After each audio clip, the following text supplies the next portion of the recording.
Now we have sound. Thank you. So we invite you, I wish to invite all the panelists on the podium, please, to start this panel, What Can Ocean Decade to Foster the Triple Crisis Solution? The rest of the panelists are through streaming, they are ready. So please, Diane, Kenza, Jean-Christophe, you are very welcome on the podium.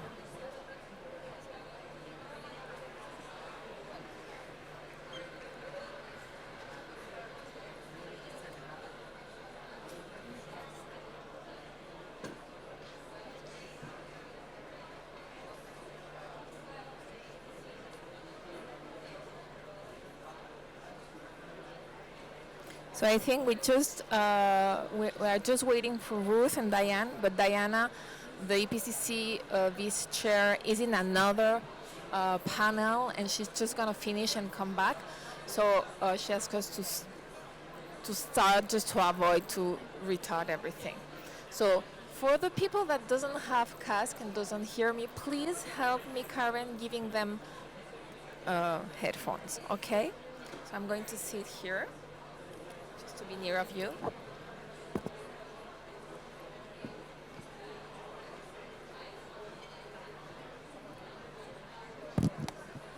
So good afternoon, everyone. My name is Patricia. I'm the CEO of Philanthropy Corte Soleri, a philanthropic project that promotes sustainable development through science, education, and conservation. It's a pleasure to me to be here in the very special day where we are going to discuss about ocean decades and the triple crisis. As you know, the ocean decade, officially called the United Nations Decade of Ocean Science for Sustainable Development, aims to foster global collaboration in ocean science to support sustainable ocean management. The overarching goal is to transition from knowledge generation to actionable solutions through science-informed policy, contributing to the ocean we want, which refers to a vision of a clean, healthy, resilient, and productive ocean that supports biodiversity, sustains human livelihoods, and contributes to climate stability. During this event, we are going to discuss with wonderful panelists about how the agenda of the Ocean Decade could promote the achievement of the goal related to the triple crisis and how to accelerate coordination toward 2030. So, because Diane Hergen-Borzat hasn't arrived yet, we are going to start with Julien Barbière, which is head of the Marine Policy and Regional Coordination section at the Intergovernmental Oceanographic Commission of UNESCO. Julien was educated as an environmental scientist. He has approximately 25 years of experience at the international level in the field of ocean sustainability, ocean governance, science policy interface, and the development of technical cooperation in the field of ocean science, playing a critical role in the development of several UN initiatives such as the preparation phase of the World Ocean Assessment, the technical framework leading to the SDG 14, or a global initiative in marine spatial planning that has inspired many nations to move toward ecosystem-based management approach.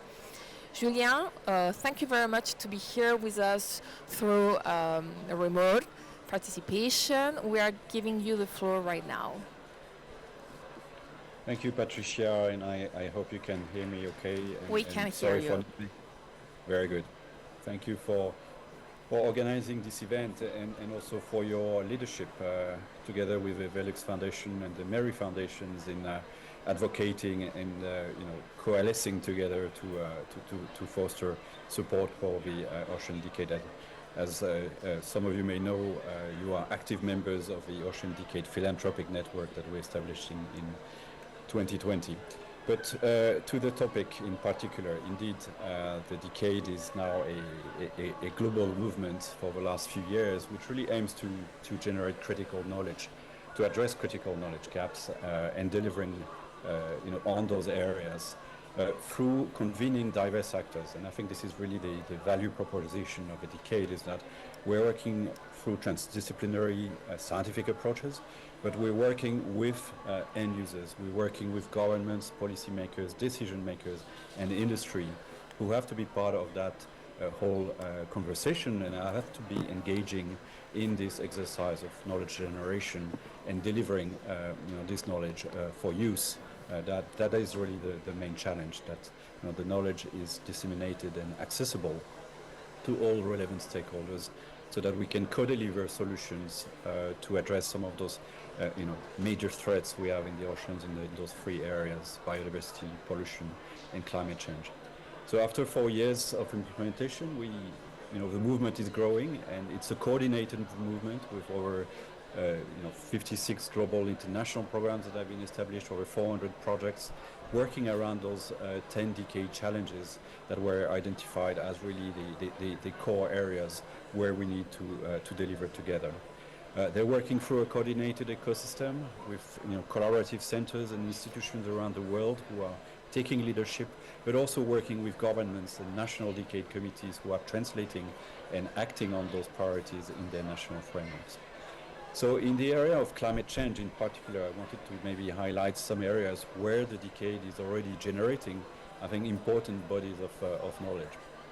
And I guess one of those first areas is in the area of ocean observation, which is very much of a foundational objective of the decade, because without proper observation of the ocean in all areas and at all different depths, it's very difficult to generate actions and information to trigger action.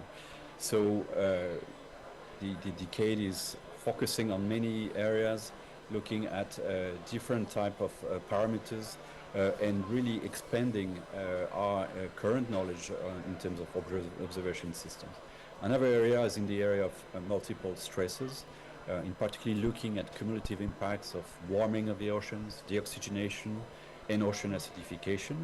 And this knowledge is very critical to understand the health of the ecosystem, but also to look at some of those cross-cutting aspects, for example, in terms of biodiversity, in terms of understanding the impacts of those stresses on economic activities such as fisheries.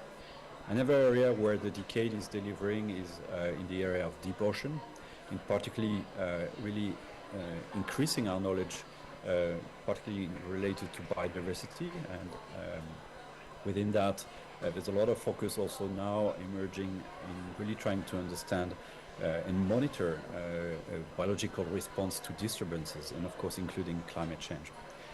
The decade is also delivering in the area of coastal resilience, with nearly 1 billion people living on lying coastal zones and being vulnerable to climate change. We really need equitable co-design solutions based on to support adaptation strategies.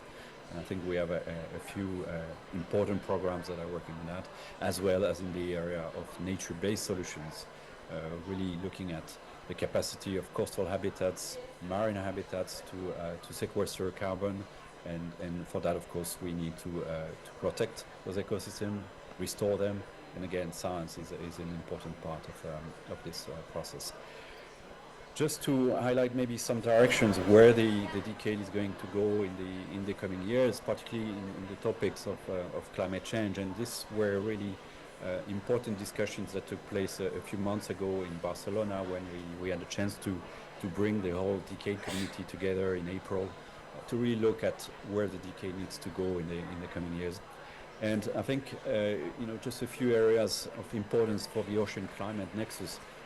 Certainly, with a lot of topics and attention now to marine carbon dioxide removal approach, we need to get the science right so that we understand the technical, the ecological, and social feasibility of those potential mitigation measures that are being explored.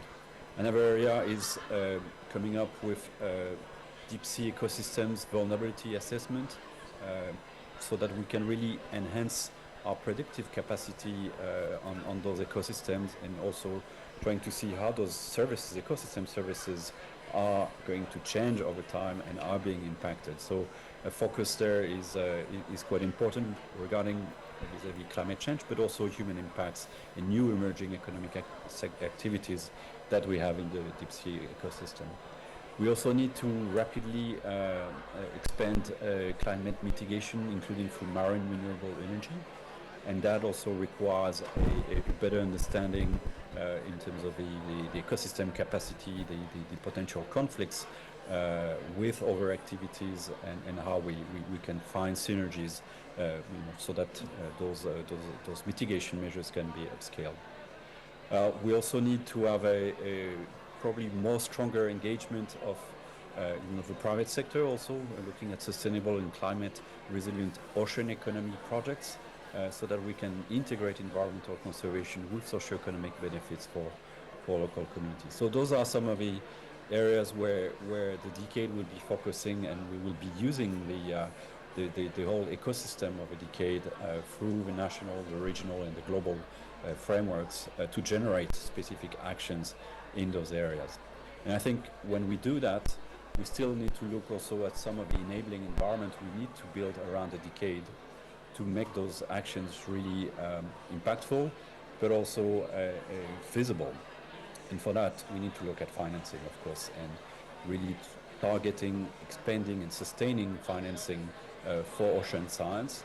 And that really requires also shifting our approach and not just considering ocean science as on a project basis, but really looking at potentially long-term ocean science services that can be provided to society, and that needs to be adequately financed. Engagement of industry is important. Philanthropy, of course, you know that, but also how we really link the generation of knowledge with existing national, regional, and international policy frameworks. And that's really what we're trying to do here with the UNFCCC process. And there is also the process of the national determined contributions that needs to bring in those ocean dimensions. And again, I think this is an area where the decade can also deliver some very impactful changes. So as we move forward, certainly translating those global actions into national priorities is going to be key, but also generating some of those flagship initiatives and actions on some of the topics that are described, which I think will be an important legacy for the decade by 2040.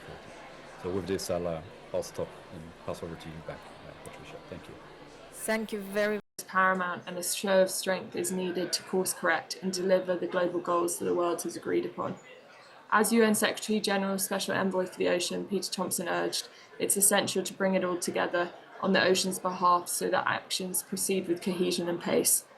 The UN Ocean Conference, set to take place in June next year, where the world will be invited to take stock of the progress made to deliver on the objectives of Sustainable Development Goal 14, Life Below Water, and demonstrate this interconnection across the other 16 goals. This will be the time for world leaders to demonstrate how to move from commitments to concrete action and send a resounding signal that a healthy ocean is central to a sustainable future. Thank you, everybody, for your time. Thank you very much, Maddie, to share with us the project that you are running on about building capacities and nature solution. It was really interesting. Now, I wish to give the floor to Adrian Lima, who was supposed to be the moderator of this panel, but he couldn't arrive here. But unfortunately, he's with us through remote participation. Adrian is the director of Denmark National Center for Climate Research.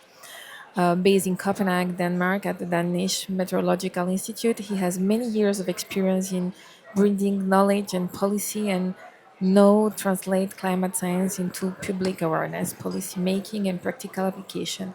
Adrian is leading 4 unit leaders and through them 80 people. Hello? He is also chair of the Danish Greenlandic and Faroese Committee for UN Ocean Decade, member of the UNESCO Ocean Decade Advisory Board. Adrian, can you hear us? Yes, I can see you. I can indeed. And can you hear me? Yes. You see? Okay, thank you so much, Patricia, and thank you so much to the 3 foundation here, so Mary and Cortez Solari and Velux Fund for organizing this very interesting event. I would like actually to try to show a few slides just to get us started. So we'll see whether that works. Can you see the slides here? Yes, we can. Oh, that's very good. Okay, so thank you Thank you so much. I'll try to give a few concrete examples of how we are working with leveraging the ocean climate nexus in the ocean decade, and just to get us off. So building on what Julian actually started up with from the Ocean Decade, we are really working with the transformative ocean science solutions. So what this is all about is how can we make science and the knowledge and data that science is producing useful for the many different areas where we need to make decisions now and in the immediate future to get the ocean that we want. So what I'm really would like to put here as a message is that when we work with the Ocean Decade in tackling the triple crisis, what we need to do is to make sure that science is useful for those who need to make decisions, both decision makers in the policy arena, in the global arena, like the UNFCCC and the CPD, but also in the business sector and elsewhere. What we have in our area of the world is the Danish Greenlandic and Ferries Committee on UN Ocean Decade. So it's 3 countries who are working as a national cross-country committee in order to implement the Ocean Decade in our countries. And what we have done is also with the help from the Velux Foundation is that we are putting different types of science areas and different types of actors in the business sector, in the policy arena, in the organizational area together, and have explored what are the major challenges in our countries and how can we work in these areas to build solutions. So here on the right side on the slide is just a few examples. Maybe you can see it, maybe not, but the point is here that we are working on data monitoring, observations infrastructure. We are working on predicting the oceans. We are working on biodiversity areas, and especially what we're trying to do is to put different types of competences together. Because if we work in silos, we experience that we cannot provide the solutions that we need. Just to give you one example, we are working intensely on building new energy infrastructure on the sea. So wind power, for instance, we need to do that to tackle the climate crisis. But we also know that we have to take into account nature and biodiversity and ecosystem considerations when we are planning the energy infrastructure. So what we have done here, just to give an example, is to put energy infrastructure competences and biodiversity and ecology competences together in the same room to discuss how can we plan for a future that tackles many of our problems at the same time, instead of tackling one problem, but might intensify other problems in other areas.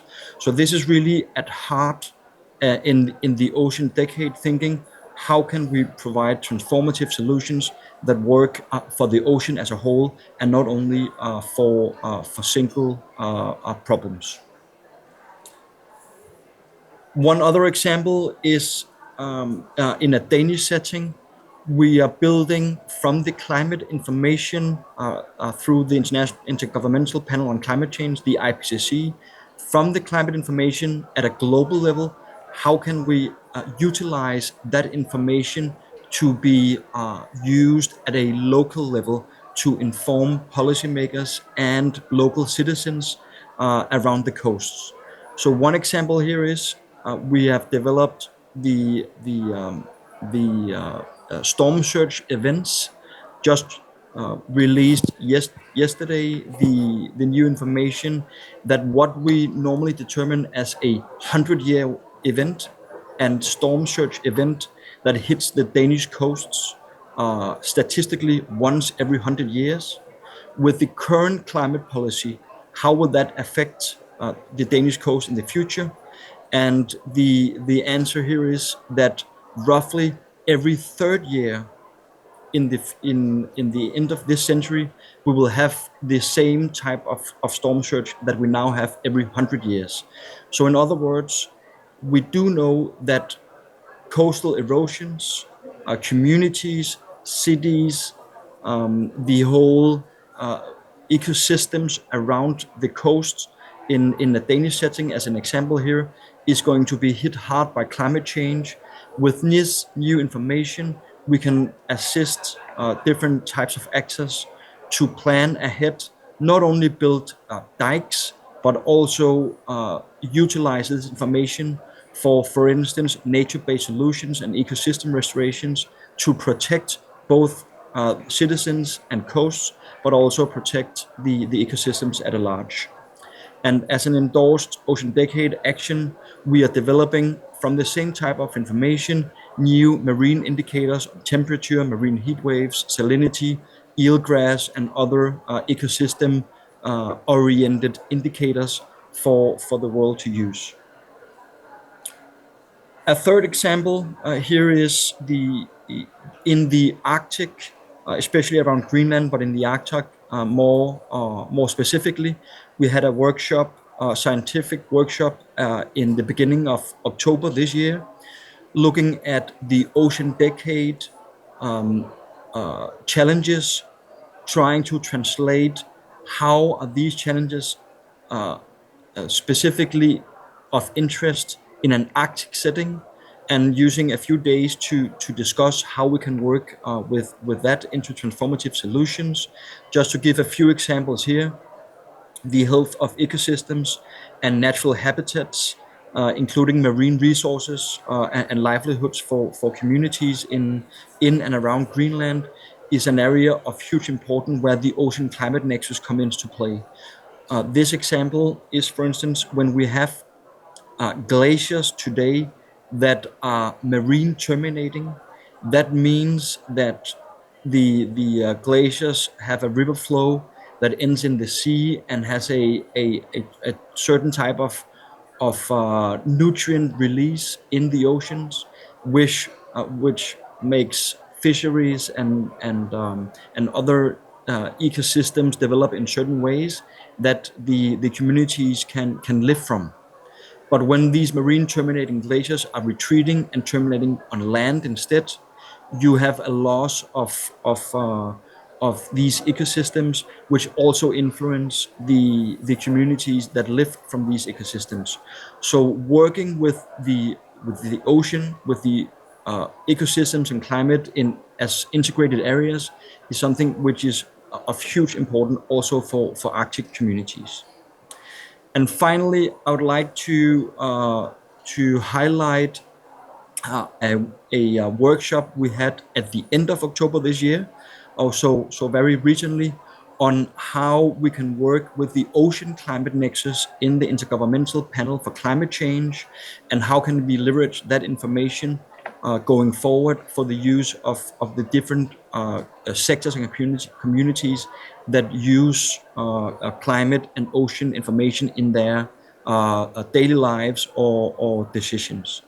So this workshop was built on the fact that we do have a lot of ocean climate information in the current IPCC reports in the sixth assessment cycle that finished recently, a few years back. But we also found that the ocean elements in the IPCC were somewhat separated from each other. And the workshop discussed how can we prioritize the ocean climate nexus in a way that looks more at issues in a cross-disciplinary manner to get more useful information for decision makers. Some of the areas we looked at was the physical changes, the ocean salinity, sea level rise, and so forth, and the impacts. How can we understand and utilize information on those impacts? The adaptation solutions that are required, but also what are these adaptation solutions meaning for coastal and ecosystem vulnerability, and how are these issues integrated? Another area of huge importance is marine mitigation and carbon dioxide removal, which is going to be important in the time to come. But what are actually the ocean and ecosystem consequences of these solutions? We need to know that in order to plan for a safe ocean and a safe climate moving forward. And the final example is high impact events that was being discussed at the workshop. The dream from the workshop, so to speak, is whether we could have in the IPCC a integrated chapter on the ocean changes, the impacts and adaptation and mitigation responses, where we look at how these different things are interlinked together and how can we use that information in the national and subnational settings moving forward.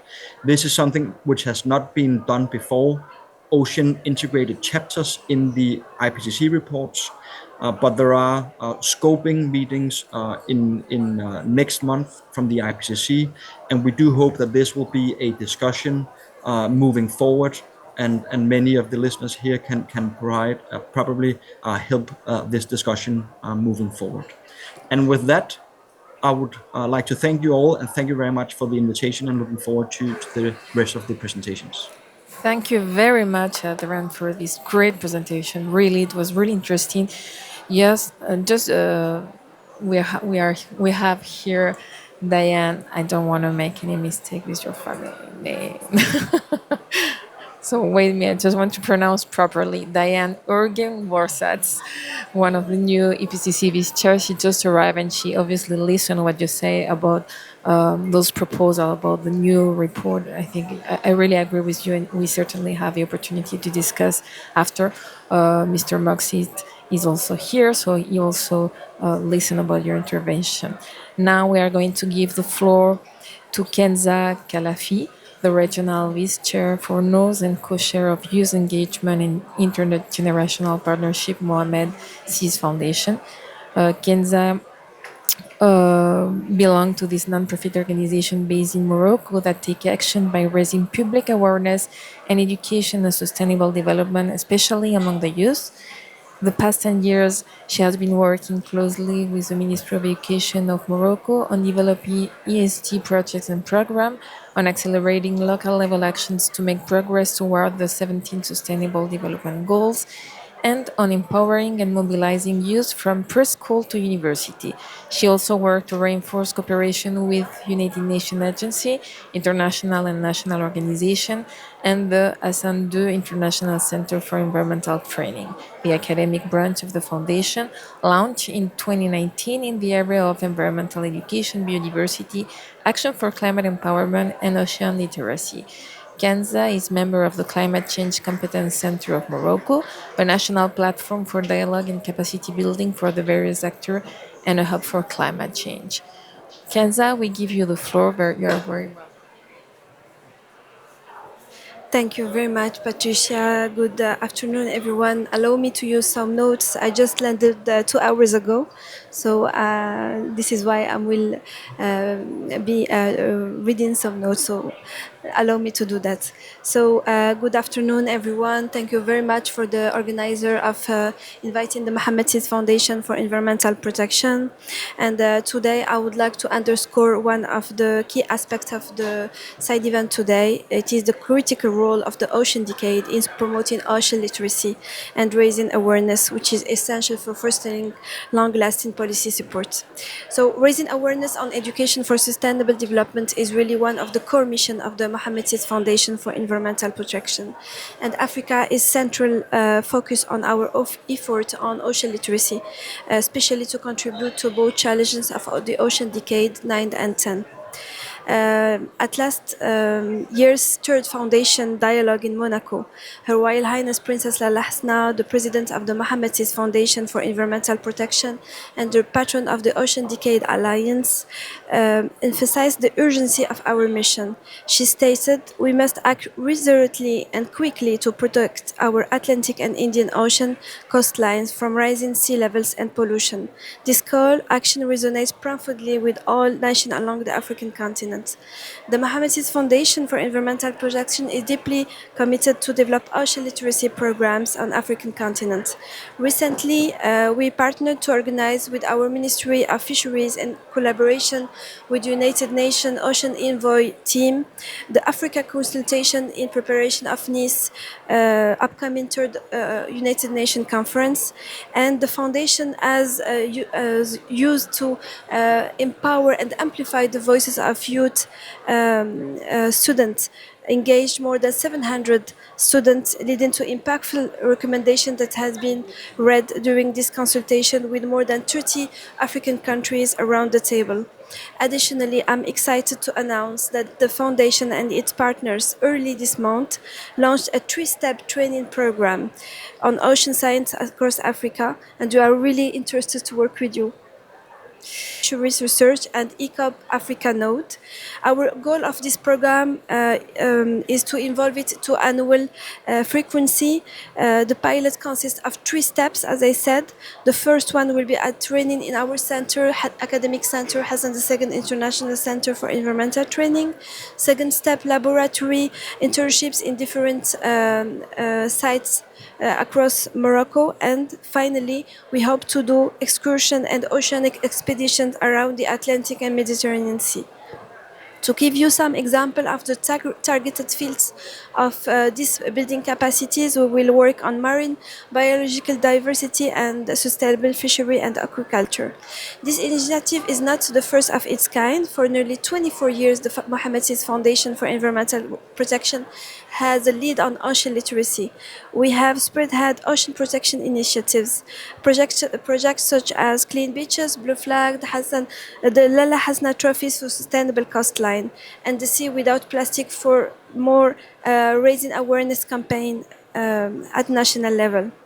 And as we embark on this training program, we recognize its tangible action aligned with the United Nations Ocean Decade Sustainable Development Decade. And our foundation has undertaken, since its commitment in 2021, nearly 30 such activities that are accredited within the Ocean Decade platform. So thank you for your attention.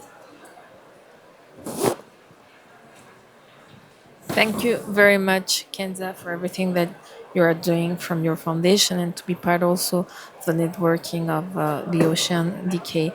Now we are going to give the floor to Henrik Hosfeld and Evoltsen. I'm sure Charlotte Morgensen can hear us. I'm sure I'm not saying his name properly, but whatever. He is the head of ocean science sections in the UC and Communication Center on Harmful Algae, University of Copenhagen, Denmark, Technical Secretary of the IOC Intergovernmental Panel of Harmful Algal Bloom, IOC Focal Point for IOC's core global hub, nutrient pollution, microplastic, oceans, and human health issues. He gently sent us a video. I don't know if we can watch it. Yes.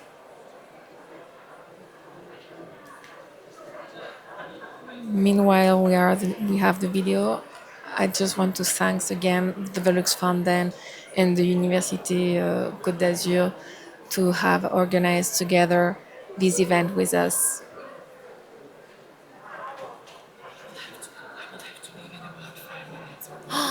Well, no, Diane needs to leave in 5 minutes, so we are going to give the floor first of all to Diane.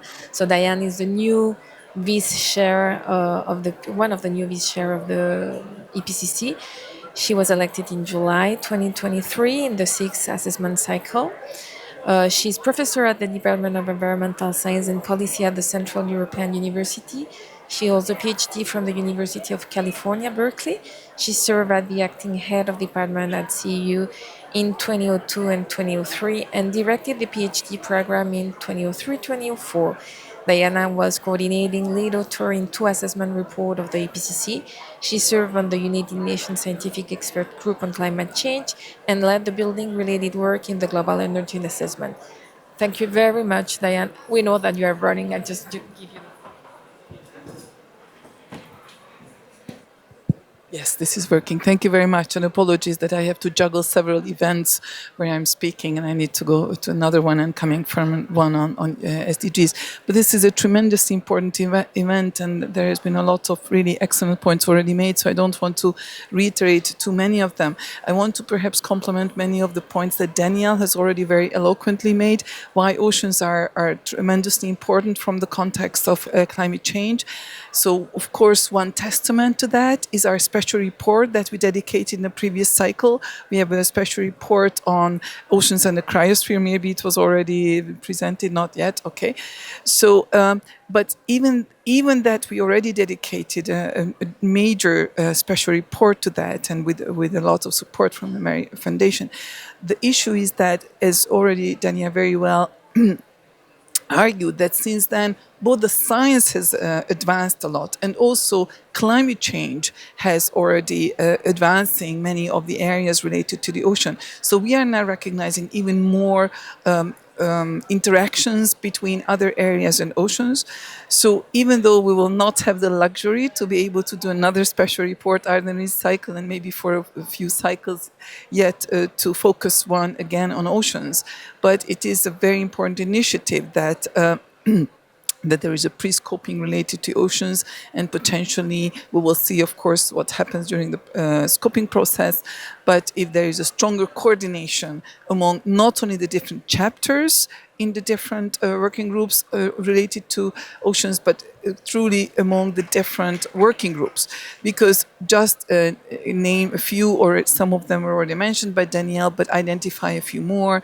Again, oceans are taking up still 90% of the heat right now, and we see that from the data, this is the Earth energy imbalance is increasing, and a lot of that is related to the oceans, or is taken up by the oceans.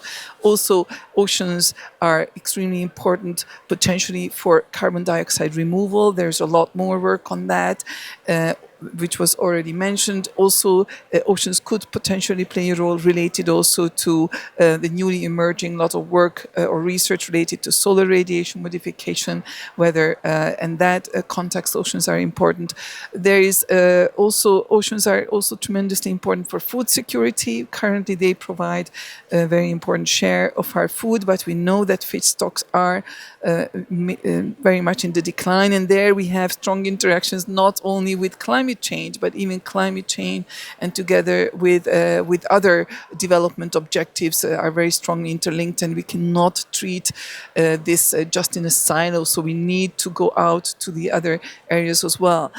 Plastics were mentioned in by you, and that's also tremendously important. There is new evidence how plastics, even in the ocean, actually exacerbate warming through different mechanisms, actually many different pathways, how they are affecting, for example, algae in the oceans and their ability to absorb carbon. Also, they may change reflectivity parameters, and just themselves also can contribute their production and also their decay, and so on. Nevertheless, also there is an important interaction between cities and the oceans, since a vast majority of our infrastructure and property and valuables are along coastlines. So first of all, cities are very affected both by sea level rise and extreme events, also abrupt changes, as Daniel mentioned very much. Europe is more and more concerned about the recent evidence, or at least recent alarms raised by different research groups about potentially nearing closer tipping points related to AMOC collapse. Of course, the jury is out there, but still, that's definitely an area which merits more attention from the IPCC and from the scientific community. And also, we will have this is a special report by IPCC, so also there an increased emphasis on the interactions between the ocean and the cities, and not only one way, how oceans affect cities, but cities also affect oceans, for example, through plastics, through other pollutions, through exploiting the different resources within the ocean. So both the seagrasses and biodiversity, or generally, also the new efforts. So there is also interaction with Working Group 3 related to the green transition, because many of the critical minerals and others potentially could be retrieved by deep sea mining, which also affects oceans as well as biodiversity. And so there are so many interactions that definitely mapping these and paying a careful attention to how these interact among each other will be a very important role for the seventh assessment cycle. And I do hope that we will be able to do justice to these complexities, which is not easy, because on one hand, everything is interlinked with everything, and everything we should see in a systemic perspective. But still, the IPCC, we still work in working groups, we still have chapters, and so that's kind of a constraint that we cannot always solve everything together, but we still have to break these down into more distinct units and address these that way. But I hope we will be able to do justice with that. And I don't want to take too much of your time, but we do very much look forward to further cooperation with also Mary and with the institutions around this event, and hope that we can do a very effective coordination and really do justice to these major complexities related to oceans, climate change, livelihoods, cities, economies, vulnerable groups, and also even inclusivity, involving the local communities who are most affected with these, also being able to provide input to these challenges and issues. Thank you very much. Thank you, Diana, for your time, first of all, and for this very important intervention. Unfortunately, something happened with the monitoring and the audiovisual, so we cannot display the video of Hendrik. I don't know if the rest of the people are still there, the rest of the participants. Karen? Are they? Yeah, they are there. So I just want to, because we're here a few moments, I don't know, it's not Daniel, it's Adriana. I don't know if Adriana, if you have a comment concerning what Diana just said, because she doesn't have a lot of time. So I just want to take the advantage. Adriana, can you hear Well, us? yes, Yes. I can. I can't see you anymore, unfortunately. It's normal. But I'm so sorry for that. Apparently, we have okay. some troubles here with the mixer. Yeah, no worries. No, no, thank you so much to Diane for that excellent explanation. And I think what she rightly pointed to is that I mean the ocean and the climate and the impacts of the ocean and climate is a hugely complex process. And what we do know to acknowledge is that it takes a lot of research effort. It takes a lot of effort from the IPCC processes to look at these in good ways and integrate that into information that is actionable. It's a huge effort, and I thank the IPCC warmly for doing this. I also understand that we do need to work with the process that we have. I mean, that is IPCC working groups and chapters. What I would like to urge the upcoming process, both in the IPCC but also the UN Ocean Decade meetings coming up and the June meeting, is to continue consider how we can look at issues in integrated cross-disciplinary manners, and how we can take that information as something to be used by practitioners in different settings, which is exactly some of the things that IPCC is also doing with the new cities report, for instance. So I thank the IPCC, Diana, for the presentation, and looking very much forward to discussing this more in the future. Diana, I don't know if you want to say something.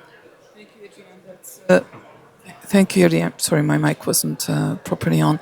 Thank you, Adrian. These are very good points, and we thank you for your work and for coordinating these efforts on the pre-scoping and really being able to capture this really very multidisciplinary issue and very multi-working group topic. And I hope that you will perhaps keep the work ongoing also throughout the writing process and potentially help coordinate and harmonize, because often we have big ambitions before the reports, but then when in the end the reports get busy, when the authors get busy with writing their own little sections, then often many of these kind of fall off the table because simply, as we know, all of our authors are volunteers, so they do it on the top of their day jobs. So that means that in the end, their attention span and energy and time is limited. So I think it is important that we break this ambition down into quite concrete and doable subtasks. So perhaps when you in your meeting, in your pre-scoping meeting, maybe you can consider this, how this really meta task of handling this complexity can be broken down into sub-packages which will be manageable and perhaps which will be more likely to be implemented in the end during the writing process. Thank you, Diana. I have another question also for Jean-Christophe, for everyone, and Julien. We have talked about the science diplomacy. You talk a lot, Jean-Christophe, about the science diplomacy that you have been done from Université Côte d'Azur, and there is that gap between the science and the public policy. How can we standard the work that you are doing and be sure that there is a kind of connection between that and the ocean decade? You show us that you are already applying. You're applying to be part of the ocean decade, but it should be somewhere, something systematical, you see. I know it's not easy, and the question is also for Julien.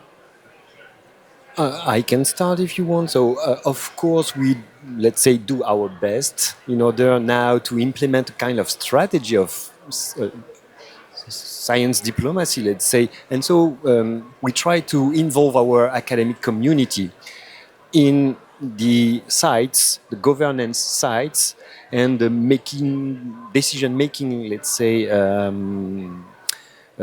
actors, institutions, etc. It's very difficult to be systematical in this respect. So we progressively try to be present in governance sites, but how to be systematical. This is too difficult, I say. We have to be realistic and modest about our contribution. We are very committed in contributing to the implementation of the ocean decade. And as I tried to show, as an unofficial, let's say, a stakeholder of the implementation of the decade, we do a lot of things that rely on the precepts and principles of the ocean decade. So this is a very good starting point, and I consider that we need this kind of matrix framework in order to have the confirmation of what we do with a kind of feeling that it makes sense, confirm this feeling, and thus we have the feeling to be part of a global process, and this is a very good basis for universities' involvement in this kind of process. Julien, I don't know if you hear that, but considering the huge effort that means try to coordinate the, I don't know, philanthropic world or the university, what is the perspective of the Ocean Decade about that? Julien, are you still there? Maybe he's not there anymore. Well, apparently he cannot hear us, or maybe he's not there anymore. I don't know if there is another question or comment from the rest of the panelists or the public. Well, so we are. Huh? He has to go. Okay. Well, unfortunately, we have that problem with the mixer, but everything was registered, so the whole conversation is gonna be available at www.fcs.tv in 4 hours, something like that. So thank you again, all of you, for this very interesting and cross transversal panel. Thank you again for all of you to be there.